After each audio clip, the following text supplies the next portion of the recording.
Helping Seniors Television, all about improving quality of life for seniors. If you're a senior, know a senior, or plan to be a senior, then this show is for you. It's all about helping you develop your own aging plan so you can age actively and with dignity. Helping Seniors Television from the Helping Seniors Network of information, education, and resources.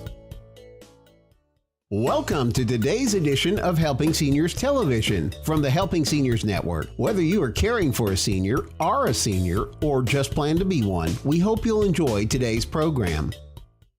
On today's edition of Helping Seniors TV, learn about advances in memory care from one of the most experienced providers in the area, Autumn House Memory Care, created specifically for those with dementia and Alzheimer's and other forms of memory loss. Molly Tucker of Autumn House visits with Helping Seniors TV host Joe Steckler. Hi, I'm Joe Steckler, and I'm here in the studio this morning with Molly Tucker. And Molly is the admissions and marketing coordinator at Autumn House. And Autumn House is an assisted living facility that's primarily devoted to memory care. And I can remember, Molly, welcome to the show. Yes. This is your first time on it. It is. Have you ever done a television show before? I haven't. This is my first one. It's your first one? This is my first television show. Yeah. Well, I didn't tell you when we were talking, but after the show, my wife will probably tell me that you remind her a lot of our middle granddaughter, who is a nurse and back in Virginia right now. But you have a lot of her mannerisms and characteristics, I have to tell you that. But I think it's important, our viewing audience, that you know a lot about, or a little more about some of the guests we have on the show and what they bring to their work. And I think if Molly, before we even talk about memory care and Autumn House, I'd just like for Molly just to take a minute or so and tell our viewing audience about what your background is, and that the school you went to is extremely well noted for basketball, but they're well noted for other things too. Yes. So I grew up in Kentucky. I think we've talked about this before. We're both from Madisonville, Kentucky. No, wait a minute. Surprise. I forgot you're from Madisonville. I was born in Madisonville, Kentucky, but grew up in Louisville, Kentucky. You know I'm really from there because I said Louisville and not Louisville, Kentucky, yes. Right? So I grew up in Kentucky. I ended up getting my Master's of Divinity at Duke Divinity School. So I'm a trained and ordained minister. I worked in that for a little while, and I actually still work as a worship coordinator here in town. That's my weekend gig, I like to call it.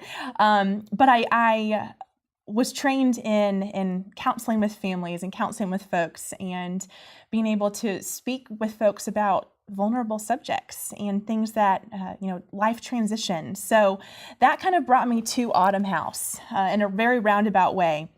My husband is a Methodist minister, so we actually met in seminary when we were at Duke Divinity School, and it is March Madness. So of course, I have a heart for March Madness because of Duke.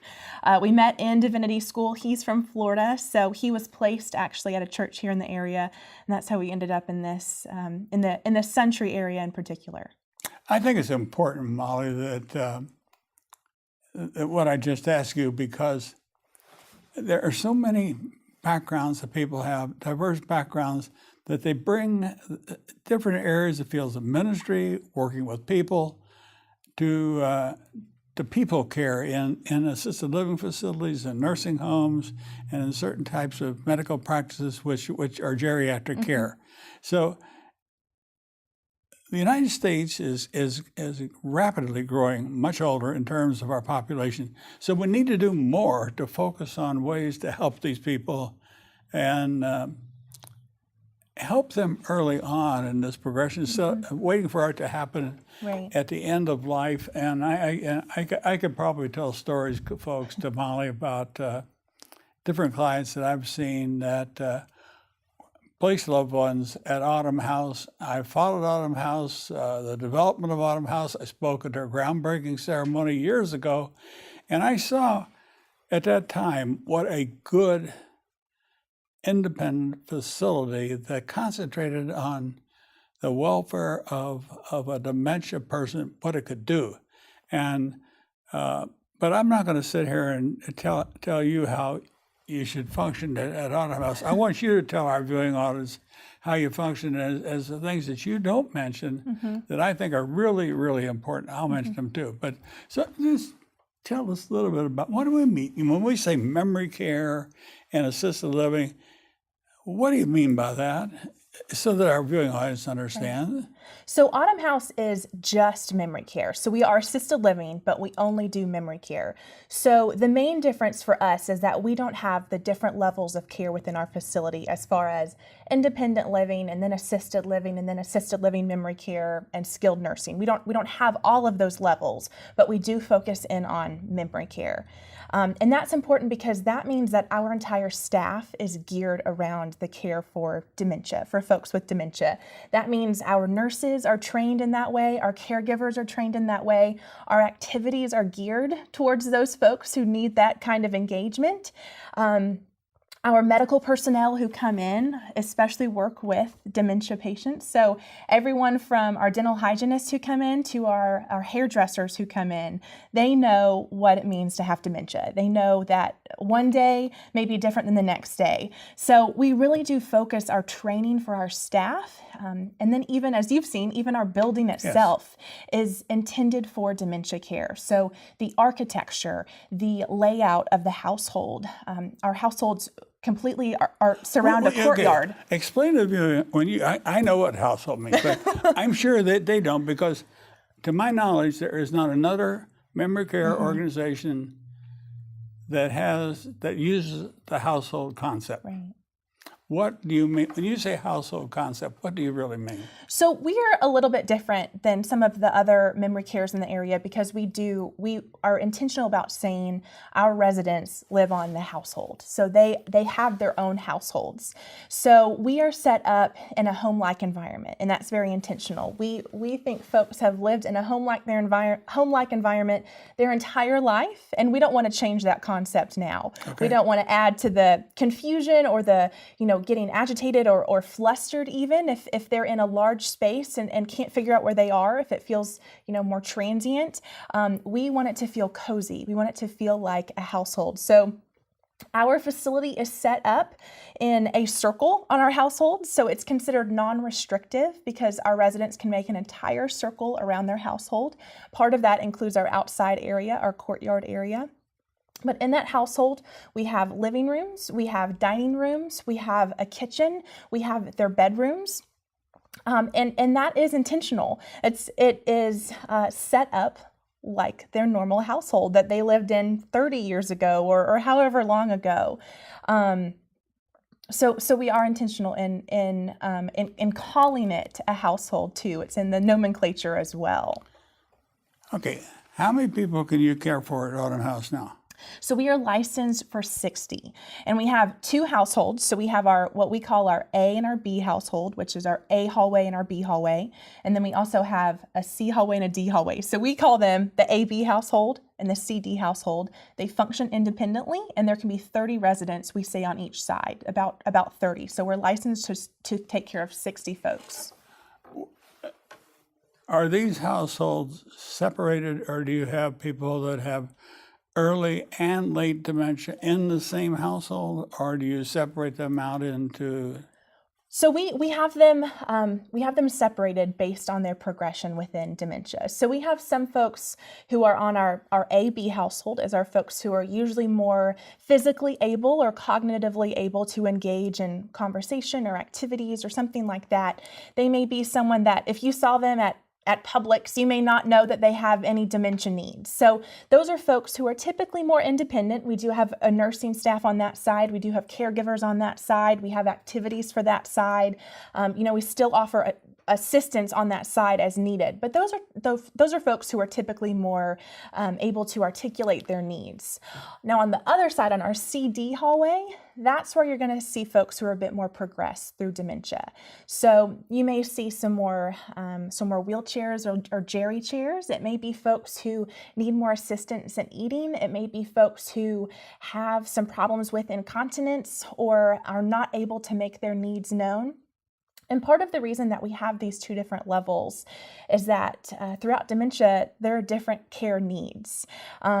we don't want someone to be roommates with someone who has completely different needs than them. We really try to engage folks at their levels and care for them at their level, whatever that may be. And because we do have the two sides of our facility as well, that makes us really good at long-term care. So if we have folks who come in, they're still very high functioning, still able to converse and feed themselves and maybe even go out to lunch with us when we do that.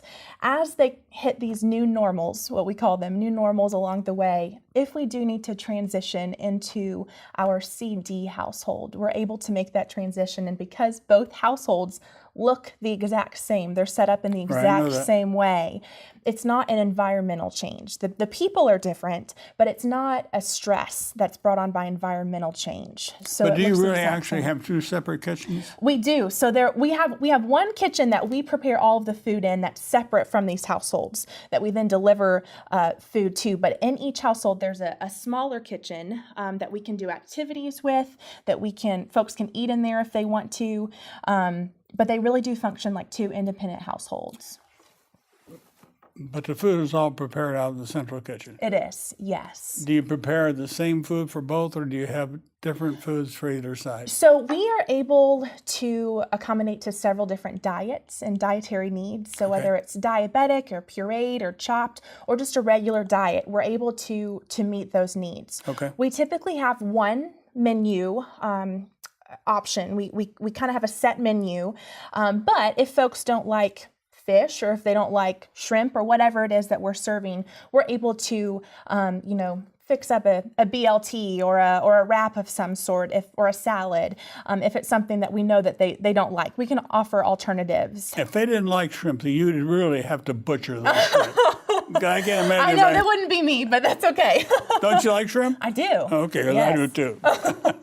Fix them anyway. I like them that way. I know I shouldn't say this, but I really, really like fried shrimp.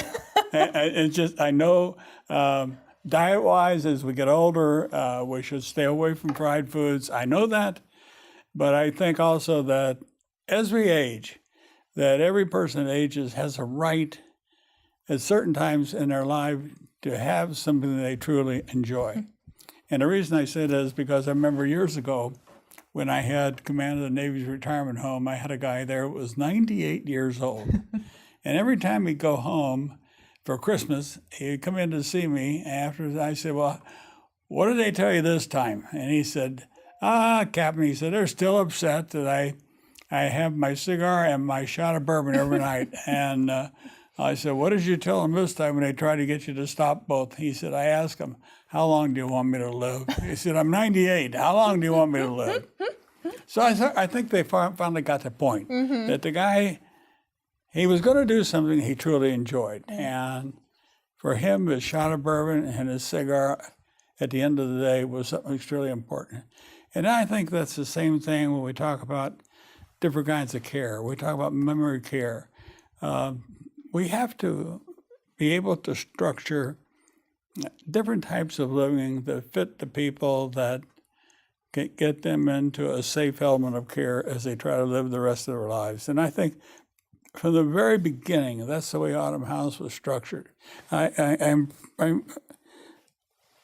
What you're telling me is that Autumn House has continued the same element of care to this day that they did when they opened the facility many years ago. Right. We were opened 20 years ago, excuse me, this past October. So we're actually getting closer to our 21st birthday than we are to our 20th birthday. And I think we've consistently held this high standard of care. So that's with, our nurses that are on the floor, that's with our caregivers, our caregiving staff that's on the floor, that's with our administrative staff. We really do seek to be the best and to have the best quality of care. And I think our families know that as well. And in some recent months, I've met families who have previously had a loved one at Autumn House from, 5, 10, 15 years ago, and they still rave about it. They still had such a good experience with, they entrusted their family members to us. They entrusted us to take care of them throughout their final days. And that's no small step. That's a big deal. I tell families, when you're choosing an assisted living or a memory care, it's one of the biggest decisions you're going to make in your life. Well, you made a comment or a statement when we first started the show when you talked about, I call them elements of care, and you said memory care differs from general assisted living care, but still, within the memory care itself, you still provide all the services that a general assisted living facility or a nursing home would provide. So would it become necessary to move somebody from Autumn House into a nursing home? Have you ever had to have that experience? Well, because we have two licenses under our assisted living license. So we have limited nursing services and extended congregate care. That first one, limited nursing services, is what it sounds like. We have a nurse on our floor 24 hours a day, 7 days a week, and they are allowed to offer limited nursing services. So it's not the nursing services you'd see the full scope of what we call a skilled nursing facility or a hospital even. It's not, the full scope of whatever a nurse is trained to do, but it is limited. If someone's needs go beyond that, we also have extended congregate care. That is a specialty license in the state of Florida that allows folks to age in place. So if their needs go beyond what they came in with, or if they go beyond what we can offer within our limited nursing services, we can put them on an extended congregate care plan and really create a specialty plan for them. They would stay at Autumn House, but you would bring in a skilled nursing service, say like Kindred or... Well, a lot of times when we work with ECC, with our ECC license, we a lot of times will partner with a hospice service. So that doesn't necessarily mean they're at the end of life. We've had folks who have been on a hospice service for 5 years within our facility, so a long time. But we really try to do everything we can to make sure that they don't have to make a change. They don't have to move somewhere else. How do you manage that, though? That's something that doesn't generally come up, but how do you manage to keep, generally speaking, hospice is brought in if there's a prognosis that life expectancy is 6 months or less. Well, actually, a lot of times now, hospice can be brought in even earlier. Oh, I know. So we have, like I said, we've had some folks who have been on it 4 and 5 years, and sometimes that's because they will, they'll need a hospital bed, and hospice will pay for it. Hospice services are completely free, so we say if you go on hospice, they always have the option to come off of hospice too. If health improves or if something changes within the family, you can come off of hospice. It doesn't happen often, but it's possible. But it's not necessarily just those last few final months and days. It is a little bit different.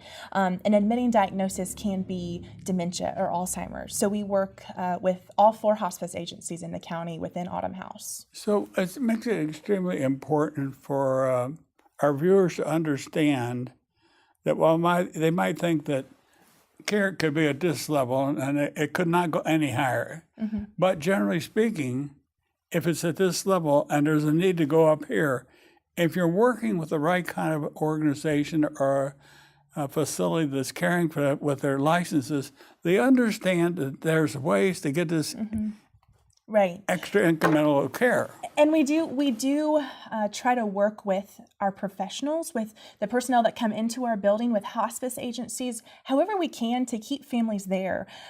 We get to know our residents, we get to know our families quite well. We don't want them to have to make a move. If we can bring that care in, if we can make some kind of adjustment, we really want to keep them there as long as we can. Why is it important, Molly, for people that have dementia problems, why is it important to keep them in the same environment? So we really believe a lot in structure and routine. There's a lot of, there can be a lot of confusion if that's not maintained. That includes their environment. We want to keep the environment as stable as possible. We want to keep the day as stable as possible. And when sometimes they're disoriented due to their dementia, we want to create a structure, a schedule, a routine for them that does create some comfort.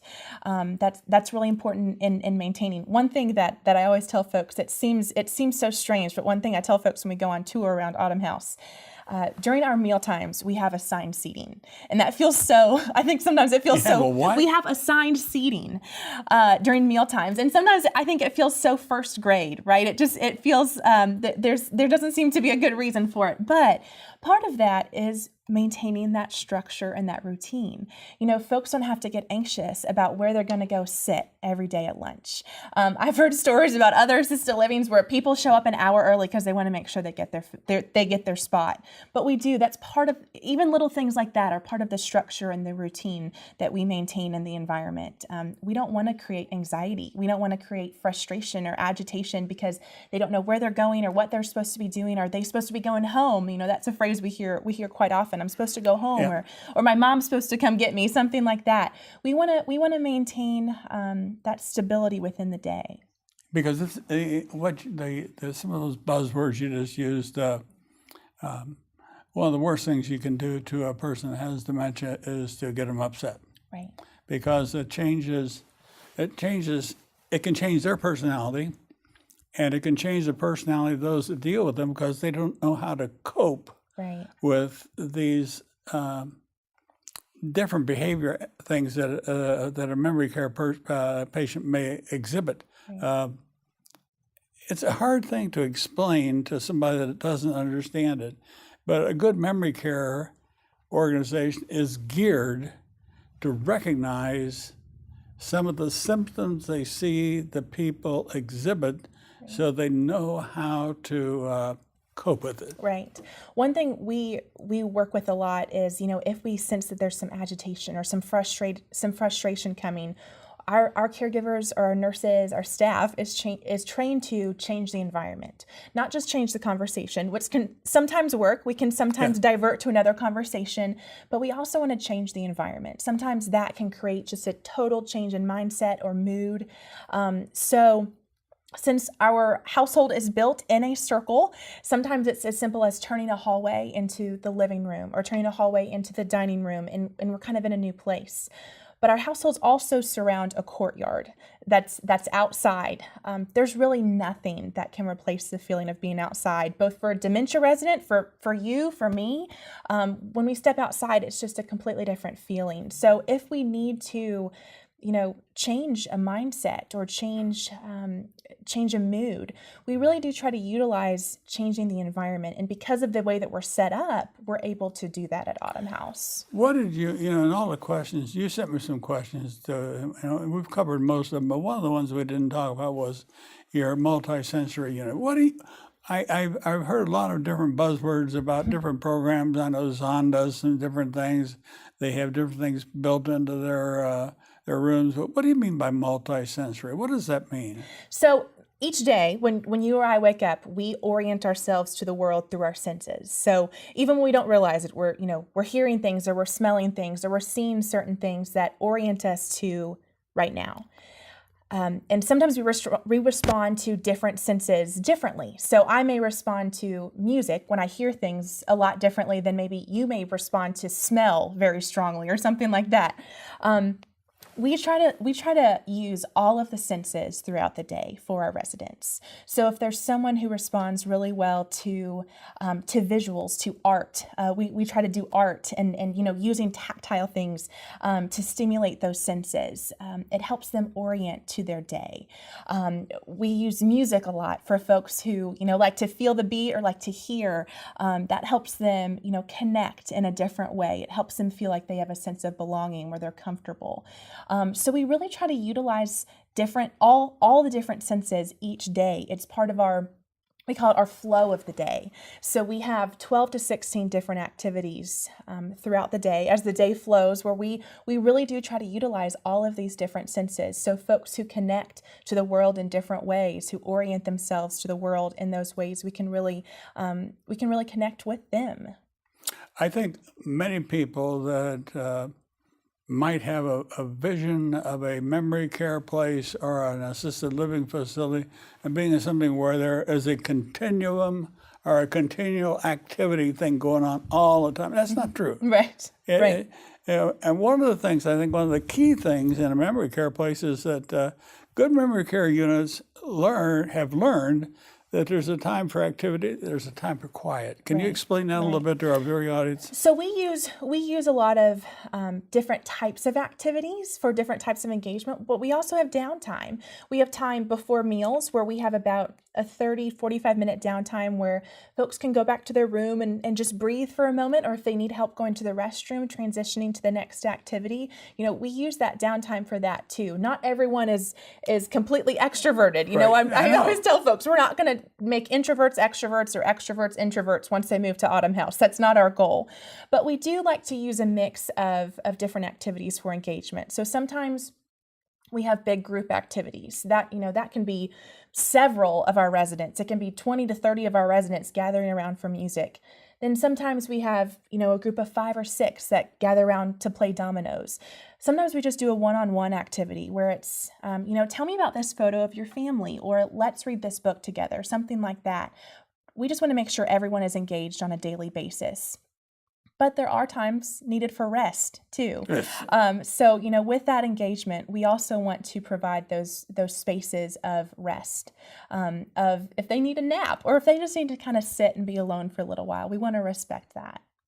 Yeah, the older I get, and of course, I've had a lot of medical problems that have impacted on my ability to function, and I'm just thankful that I'm able to continue to do these things. But I can think of people that I know that I sent to Autumn House because I felt that Autumn House was a good facility. It cared for people the right way. We have a very, very short period of time. But what is something significant about audience you want our viewers to know? You got 30 seconds. Is significant about Autumn House in 30 seconds. I really think that our almost 21-year history now really speaks for itself. We've got staff who have been there that long. We've got families who will talk about us from 15 years ago and how important we were. Really that legacy, we know what we're doing. We're the experts in what we're doing. We work with medical professionals who are the experts in what they do, and we're really proud of that. I agree with you, and I want to thank you, Molly, for being here because after the show's over, I want to talk a little bit more about our hometown. We grew up in the same town. We did. But I want to thank you, viewer, for watching the show today because I think this gives you another look at what memory care is, and I want to thank our people for being with us today. I'm Joe Steckler. Thank you for joining our program today. I'd like to remind you that our senior information line is available to you at 321-473-7770. There you can get help and direction that could be helpful for your specific situation or circumstances. The work of helping seniors is very important, but we can't do it alone. That is why our sponsors here in Brevard County are so important. I'd like to thank our many area sponsors, businesses and medical providers who support the mission of helping seniors that help us carry the cost of our media efforts. If you'd like to join us either as a business partner or simply donate as an individual, we would welcome your call at 321-473-7770. You are always welcome to visit our website at www.helpingseniors.brevard.org. Thanks so much for your help. It does make a difference.